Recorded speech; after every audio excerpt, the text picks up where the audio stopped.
Hi, I'm Debbie Georgatos. Welcome to my show, America, Can We Talk? Today, we're going to talk about seeking judicial review is now an impeachable offense, impeachment, the hilarious and shocking reactions, homeless versus homeowners in the West Coast, and the Peleton Wars. And I'll tell you why these stories matter to you. Stay tuned.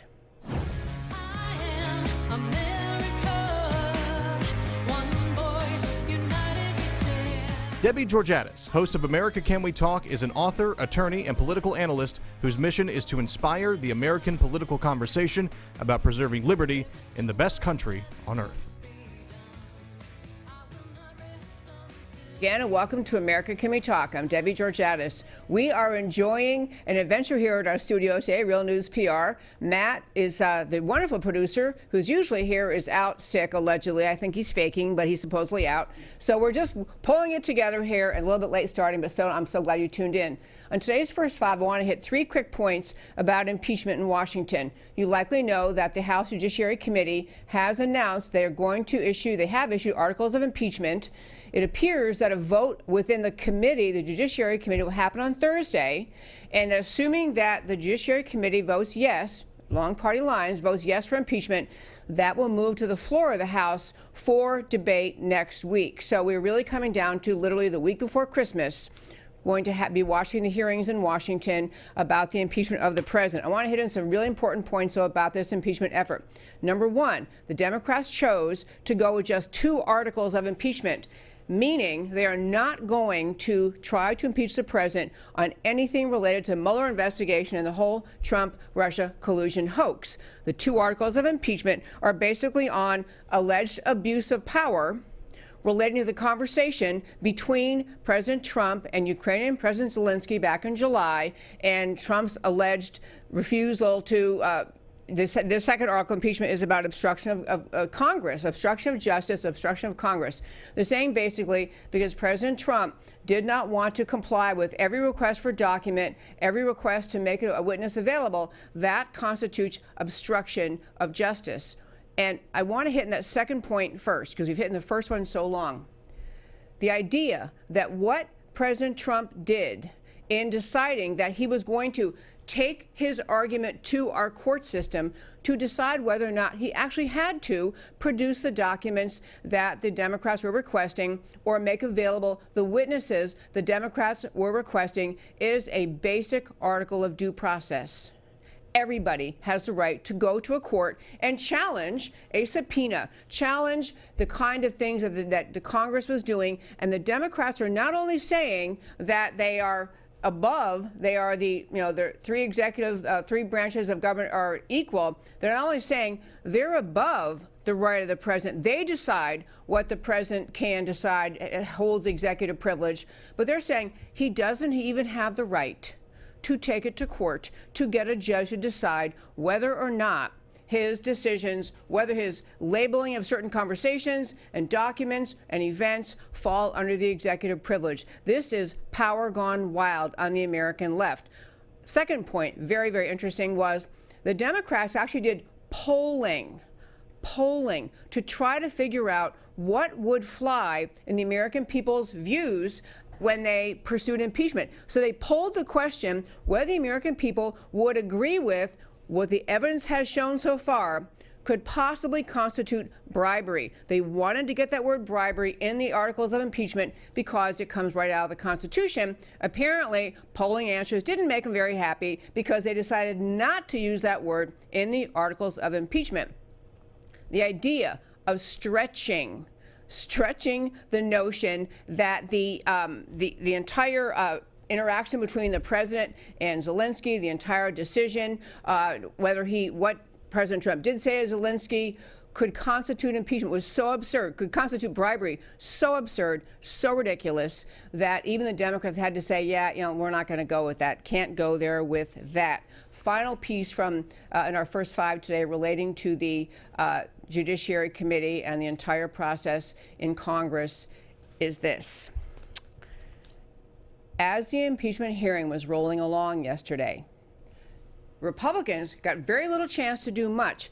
They did have the opportunity to play the tape that we've shown the show so many times. I'm not going to play it again for you, but this is the tape of presidential candidate Biden, then Vice President Biden, speaking at the Council on Foreign Relations on stage, knowing he was recording, speaking about his interaction with Ukrainians, in fact, mocking or kind of showing off as he described his interaction with Ukrainians, saying, and I told them, I got my flat leaves in 6 hours. And if you don't fire that prosecutor who is investigating Biden's son's company, Burisma, you don't fire him, we're going to withhold $1 billion in aid. So the Republicans got to finally show the American people, this is what we're talking about. This is real quid pro quo, real bribery, which Biden did without any apology at all.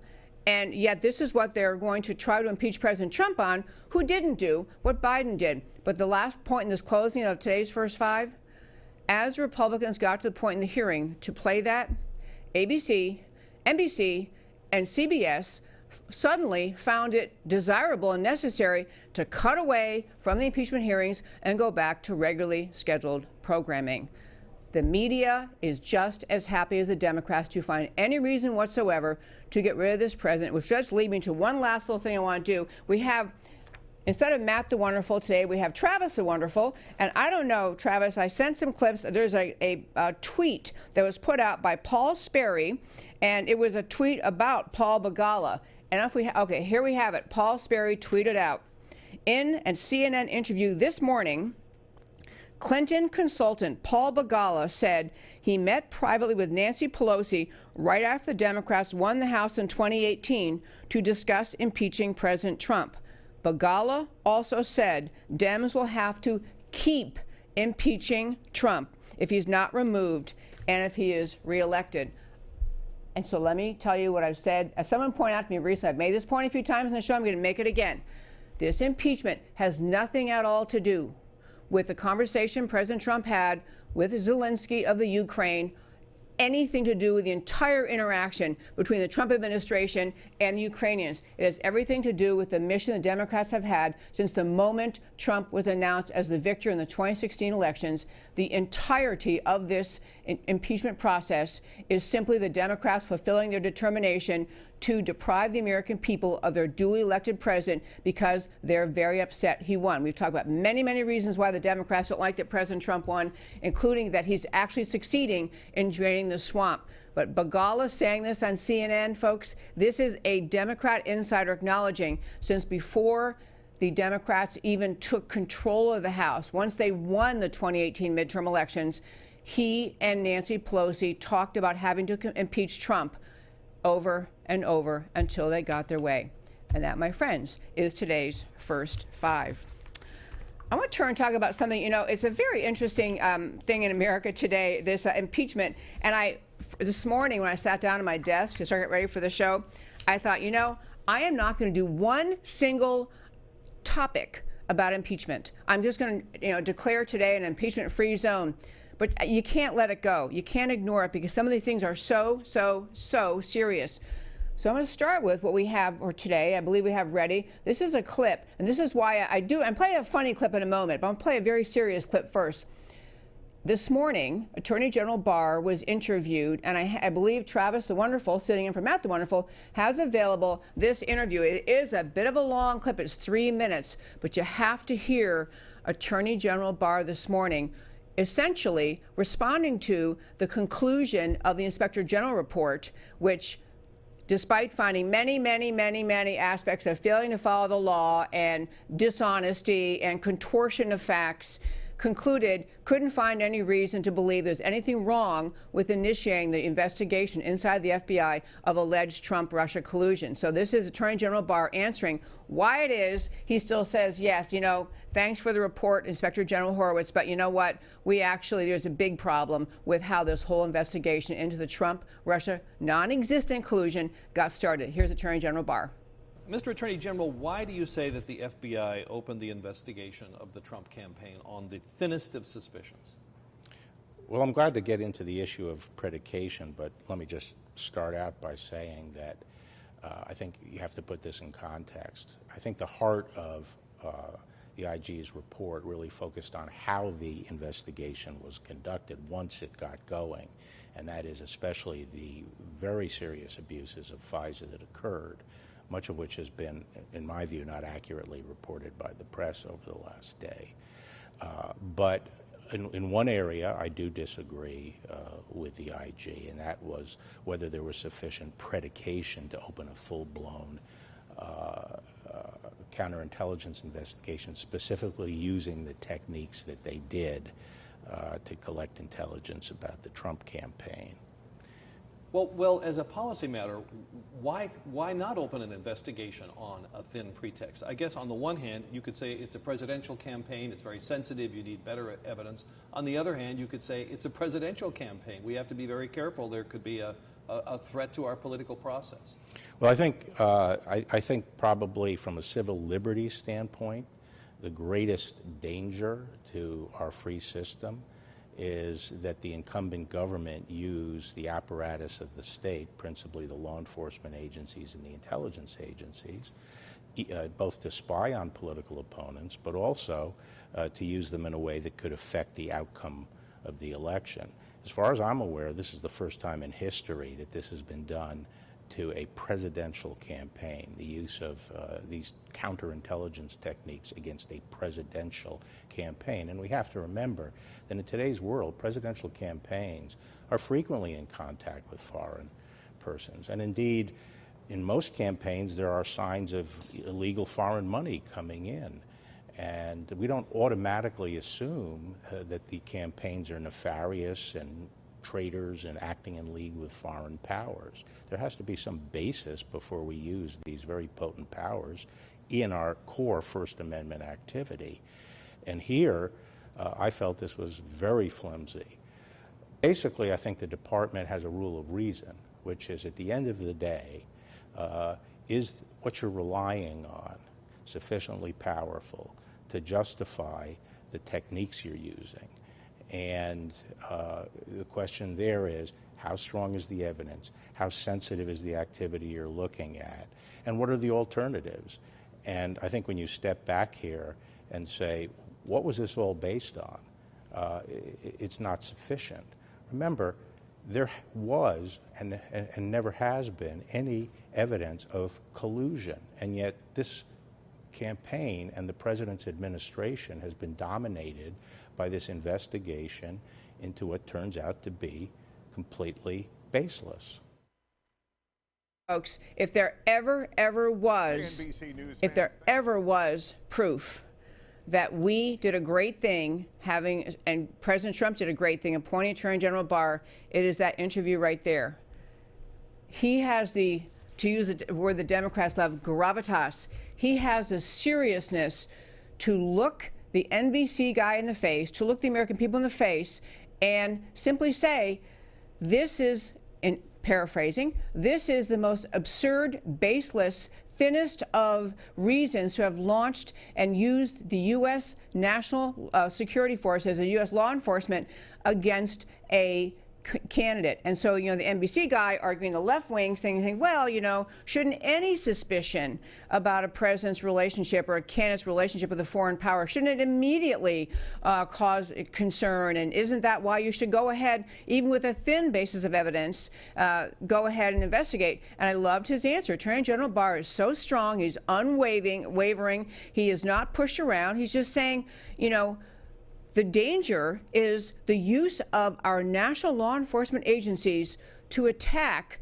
a political opponent, which is what everyone can see actually happened in this case. And I got to tell you, folks, even though the impeachment articles we talked about a minute ago do not include the Mueller investigation, what you just heard from Attorney General Barr is a very serious message to people inside the FBI and the Department of Justice and Congress.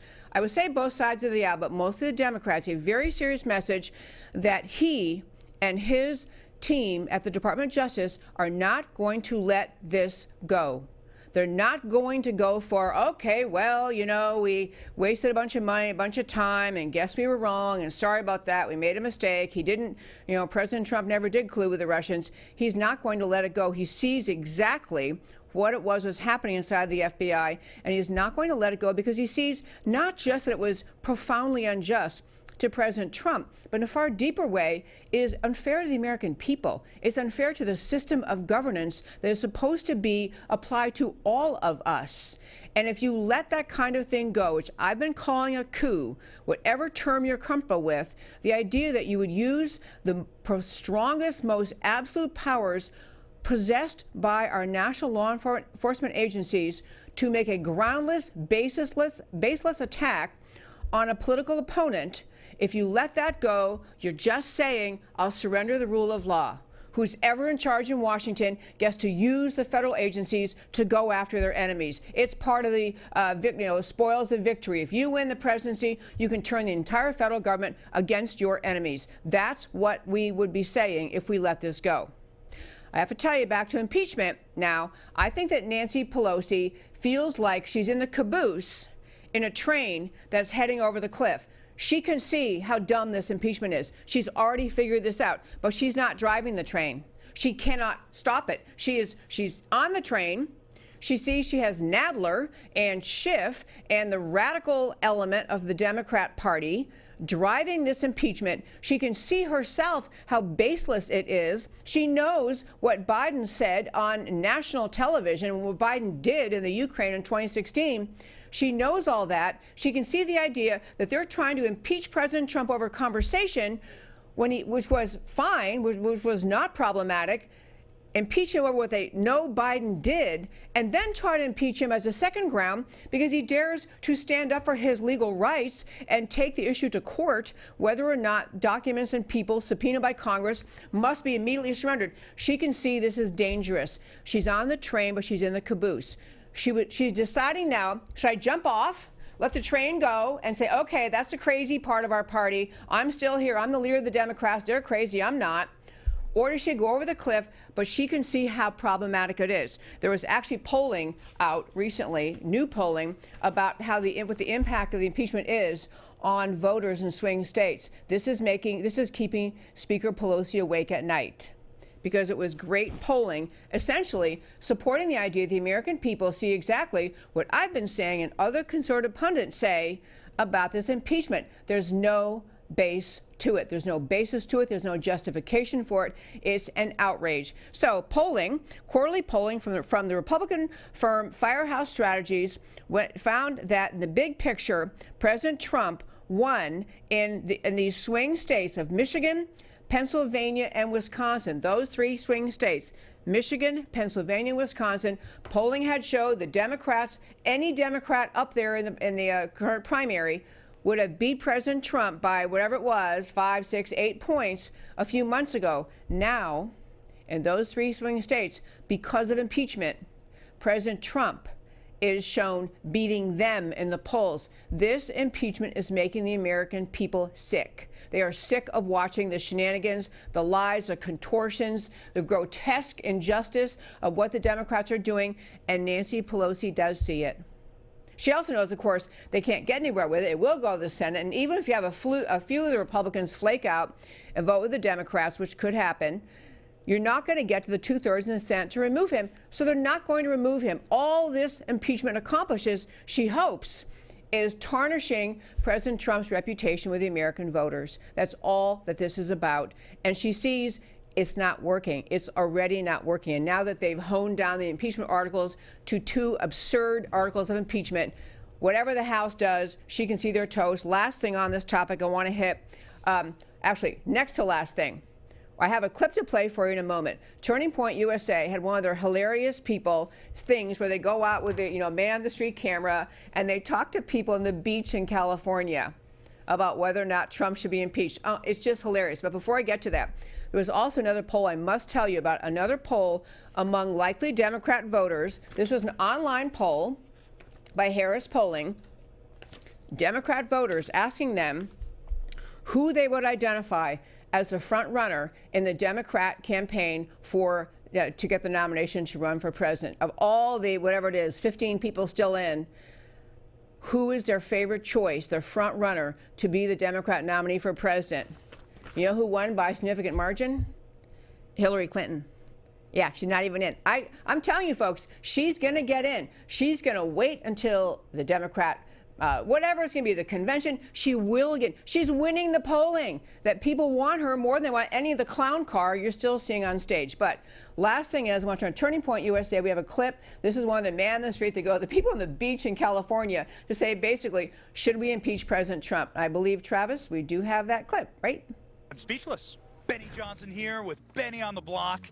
We are here in hyper-liberal, super socialist, absolute commie California to ask the population here, right on the beach, what they think of impeaching Donald Trump. Let's go hear what they have to say.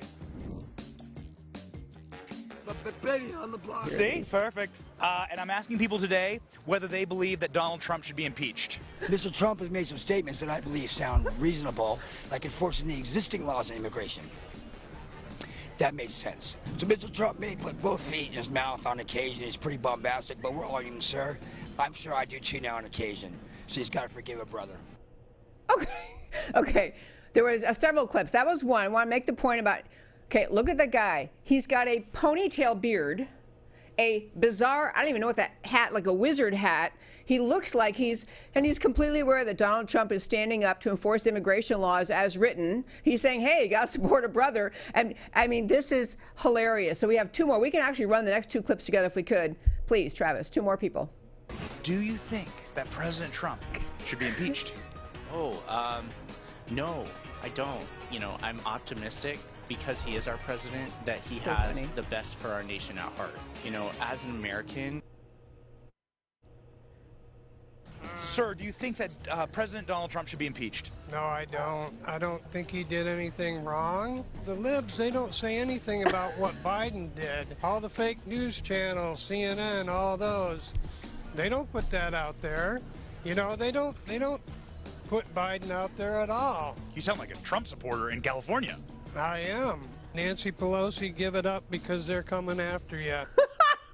Okay, so that guy is actually saying Nancy Pelosi are coming after you. The previous guy, that, you know, surfer dude, I mean, so funny. I guess we cut short at the end of it, but he was saying he's elected president. I think he gives some due respect. I think he's doing a fine job. Anyway, obviously, the people doing these, the Turning Point USA, they may have encountered a bunch of people who said yes on impeachment. There's no way to see the whole clip. You can only see what they put out. But the idea that this different lineup of people in California are saying, are you kidding me? There's no basis for this. And that kind of surfer dude guy was very much, an average kind of American thinker. Of course we need to support the president. He's doing a great job. And I think in our country, you're supposed to support the duly elected president.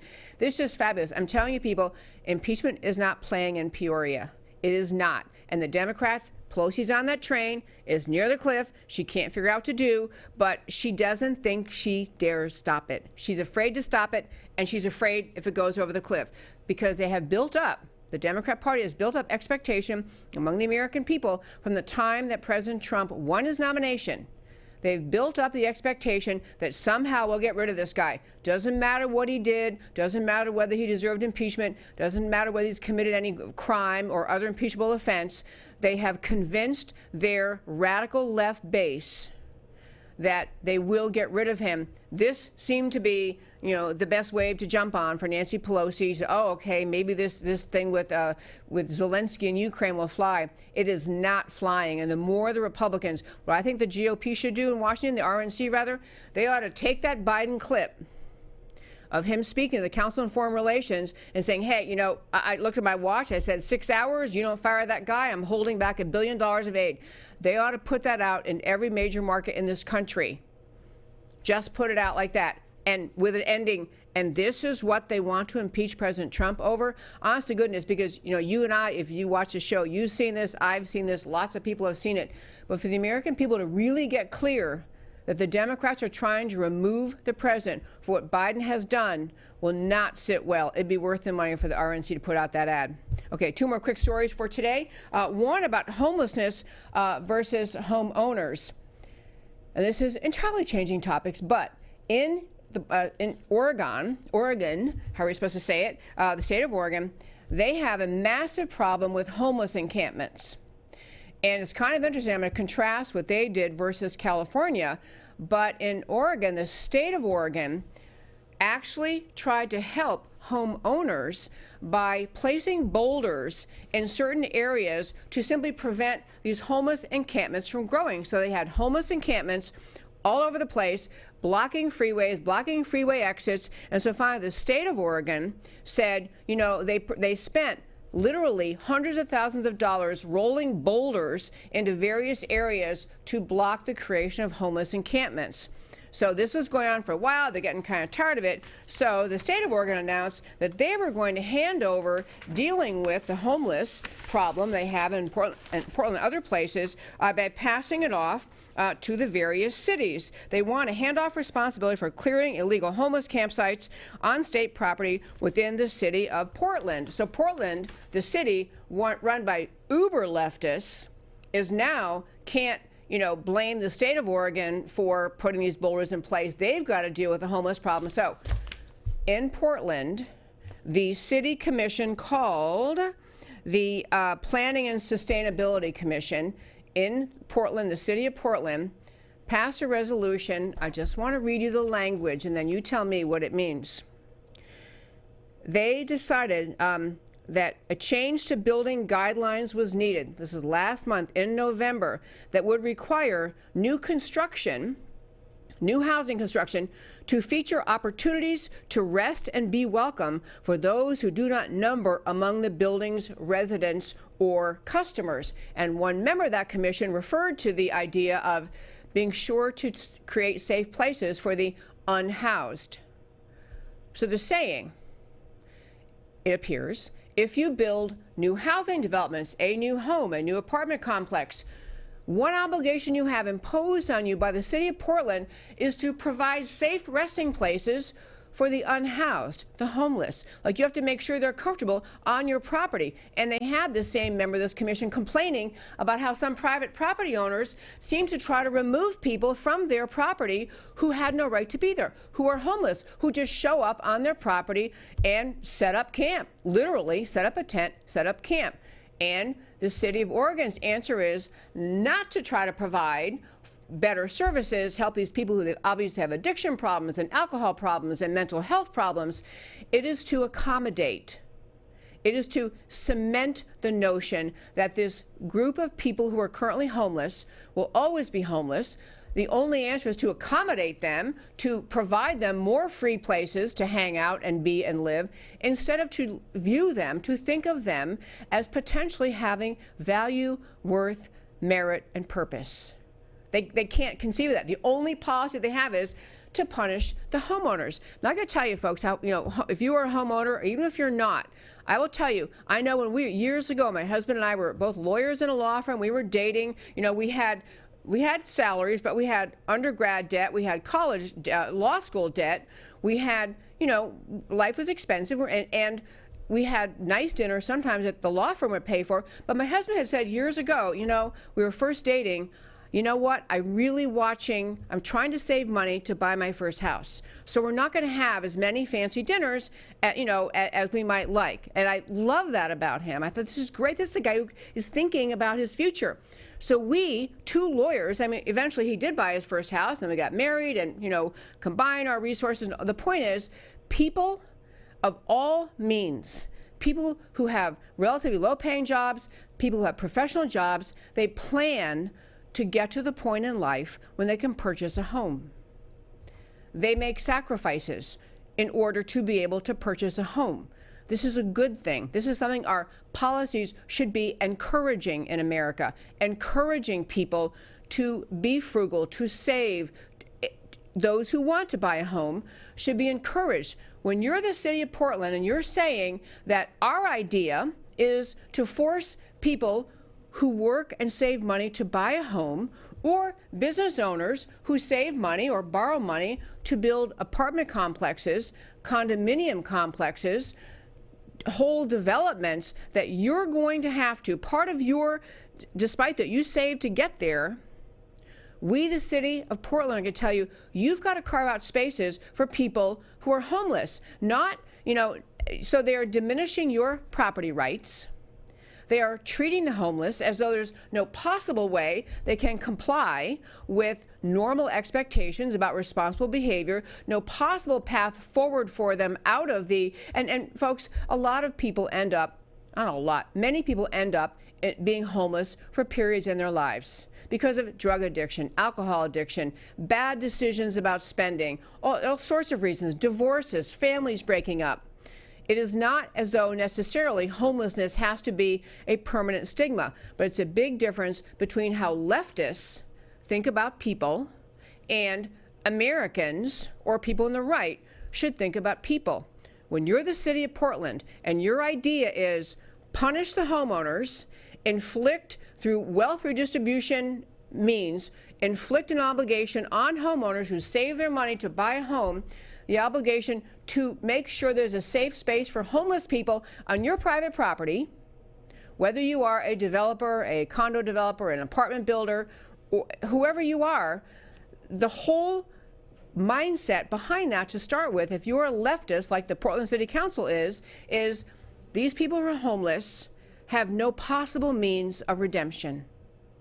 There couldn't possibly be like a God who could, a greater power than humanity. So all that can be done to help them is house, feed, clothe, care for them, and force the care for them onto more and more people who actually engage in the responsible lifestyle. That's a leftist mentality. They are God. The government is God. The government takes care of people. And the only solution, they can't see these individuals as anything other than just a permanent homeless base, which is growing in the West Coast because of leftist thinking, that failure to believe in the potential of people for redemption, for growth, for progress, to find purpose in life. I'm not saying you don't help them. You need to help with drug addiction and alcohol addiction, but the whole mindset of the left is you're permanently stuck, and the only thing government can do for you is to make sure that we give you safe places to live.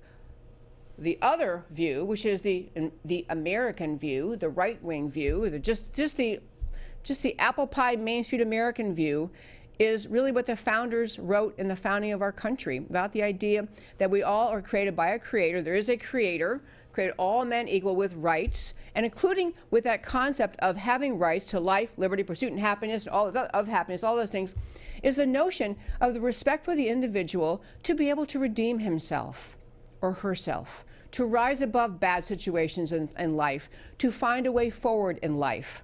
And that is a fundamental distinction between left-wing thinking and right-wing thinking, that there is something better, a power outside of government that redeems, that helps, that moves. Government can do some things, but all that Portland is doing is cementing the homeless population in a sense of permanent helplessness, and that's actually not very nice at all for them. One last quick story. This is actually an entertaining story, but I want to make some comment about it because it's been really funny in the news. I call it the Peleton Wars, but there's this exercise gadget, Peleton exercise company, and basically, it's an exercise machine you can get on, and it's a bicycling machine. We don't have one, but it's cool. Anyway, so there was a uproar based on a new advertisement that Peleton put out. And I actually have the ad. I believe we have the ad to play. Peleton ran this ad at Christmas time, basically encouraging husbands to think about maybe buying your wife a Peleton for Christmas. Do we have that? No. Here we go. A Peloton? Give it up for our first time ride. All right, first ride. I'm a little nervous, but excited. Let's do this. 5 days in a row. You surprised? I am. 6 a.m. Yay. Rising with the sun. That was totally worth it. Let's go Grace Boston 50 rides. She just said my name. A year ago, I didn't realize how much this would change me. Thank you. This holiday, give the gift of Peloton. Okay, all I want to comment about that is, this is not a plug for Peloton. It is a plug for this idea. Look how bizarrely leftist, feminist thought has contorted people's thinking, that a sweet advertisement about a husband surprising his wife with a Peloton and she likes it, and she's saying, well, gee, I thought I couldn't handle it, and then I really got better and better. Now I love it. At the end, she says a very sweet thank you to her husband. I mean, a sweet ad. I can see why that ad passed all the politically correct, blocking points that may be inside many big companies. But the leftists went nuts about that ad. They claimed it was sexist, that her husband was fat shaming. I'm sorry, that woman is so skinny. I'd like to be as skinny as she is. So she's a skinny, beautiful, sweet wife who adores her husband, who appreciates a gift, but the left went so berserk over complaining about that it was sexist, it was fat shaming, it was disrespectful, and I think there's a lot of criticism of the wife, that she was too demure, too much just deferring to her husband. I mean, the whole absurdity. I mean, it's one thing if you have a personal reaction to that ad, but the left never has just a personal reaction to ads. Leftism is always about relentlessly pushing their agenda. Always, always, always pushing their agenda. So the opportunity to attack traditional marriage, to attack a normal-looking couple, a sweet husband who buys his wife a gift, a wife who likes her husband and appreciates her husband, says thank you to her husband, who likes the Peloton. The left saw that as an opportunity to exploit, again, basic marriage, traditional relationships between men and women, the whole notion of a sweet Christmas gift, which actually challenged her a little bit. She's a little bit nervous about getting on a Peloton, but the idea that a sweet ad like that could be used by the left was just too rich for them to ignore. So they used it. They went on a big Twitter and social media attack on Peloton and accused them of being sexist and being demeaning and being insulting, and women should be outraged, and how dare they talk about women that way, blah, blah, blah, to the point it drove down Peloton's stock. Seriously. So, you know what? If my husband, he's listening, so I might tell him, I would like a Peloton for Christmas. No, not really. But I think they're great. I think they're great. And the idea that we're so bizarrely confused by leftists in this world that we would think we ought to be ashamed of an ad like that, it really says more about how out of touch leftism and leftists are with the heart and soul of America. And that's our show for today. I'm going to turn and tell you now why the stories we talked about today matter to you. And I believe we have that there. The very wonderful Travis. We have why these stories matter to you. I'm going to read to you in just a minute. If we get those up. Maybe I'll read them anyway. Should I go? Okay. So, number one. Okay, usually these are on the screen, so I'm reading from my phone. Seeking judicial review. The left is now saying seeking judicial review is an impeachable offense. Get this, a president goes to court to ask a judge to determine whether documents requested by Congress can be withheld because they may be subject to executive privilege, a legal concept that's been recognized for decades. And this is asserted by Democrats, one of their two impeachable offenses. Number two, a Democrat's position is that Congress cannot be challenged in court. They're saying they're superior to the other branches of government. This is the eradication of checks and balances among the three branches of government. It's the eradication of the Constitution. It should be the eradication of the Democrat Party in 2019. On impeachment, hilarious and shocking reactions. Even California beach people know President Trump has done nothing impeachable and have said, and that he has said and done many. I had to cut that clip short. There were so many funny clips. These people, a lot of people around the country, cannot believe the Democrats are pursuing this impeachment, even beach people in California. Swing state polls show that President Trump is leading and pulling away in 2020. Nancy Pelosi knows this. And mainstream media attempts to cut away from Biden's obvious corruption. ABC, NBC, CBS cut away from the impeachment hearings when they put on that Biden tape, and to claim it's debunked. And they're actually calling the Biden accusation debunked. They're embarrassingly, transparently the work of partisan hacks and journalists. The lies of the impeachment scam, just like the lies of the Russia collusion hoax, are collapsing on the liars. On the homeless versus the homeowners, in Portland, Oregon, new construction policy shows where secular socialism leads must make space in new developments for the unhoused. Work hard, save money, buy a house in a new neighborhood as your reward? No, not under leftism. Working hard is rewarded by imposing homeless safe spaces on private property. This is a result of secularism, which views the homeless as irredeemable, incapable of rising above their challenges, whose only hope is to be permanently sheltered and fed by almighty government via wealth redistribution. This cements homelessness. government rooted in America's founding idea, views all men as having rights endowed by our Creator, with the underlying assumption that redemption is possible and that government should address people's problems to enable them to grow and to achieve. And the Peleton Wars. Twitter erupted over an ad with a grateful young wife thanking her young husband for an expensive gift of an exercise bike that she's enjoying using. No such thing as a grateful young wife, only resentful, bitter spouses. No such thing as a generous young husband, only a bad guy, engaged in fat shaming, and no such thing as a happy marriage, as normal or even desirable. Leftism and feminism seeks to destroy all sense of normalcy and goodness between husband and wife. Time for Feminexit. You know, folks, as I wrap up today, I want to mention two other things. I mentioned yesterday, but these are important things. One is, one way this show gets spread is by people who receive the once weekly email I send out on Fridays. It contains links to every story I talk about the entire week, easy to get to the segment you want to watch. If you'd like to receive that weekly email, go to my website, americacanwetalk.org, and click on subscribe. It's no cost. You get once weekly email, and it's a great way for you to share the show. If you like the show, I'd love if you receive the email and forward it to your 25 best friends. This is how this show grows. It's very organic in growth. It's growing by just the fans who love to listen to it. So love if you subscribe. You can all email me anytime. You can email me at americacanwetalk@gmail.com. Yes, I'm way behind responding, but I do try to respond, and I love hearing from listeners. Love it so much. So appreciate you. And if you're able to support this show runs on donations. The only way the show is on air is through contributions of others. So if you love this show, on our website, americacanwetalk.org, you can click on the donate button and you can make a recurring contribution or a one-time contribution. Either will be extremely helpful to keep the show rolling. I can use many of those resources to help expand the show through marketing and other efforts that I simply would love to do and right now cannot afford to do. So if you'd like to support the show, I'd appreciate that so much. Thank you so much for tuning in to America Can We Talk, where I talk truth about America every day because America matters. I'll talk to you next time.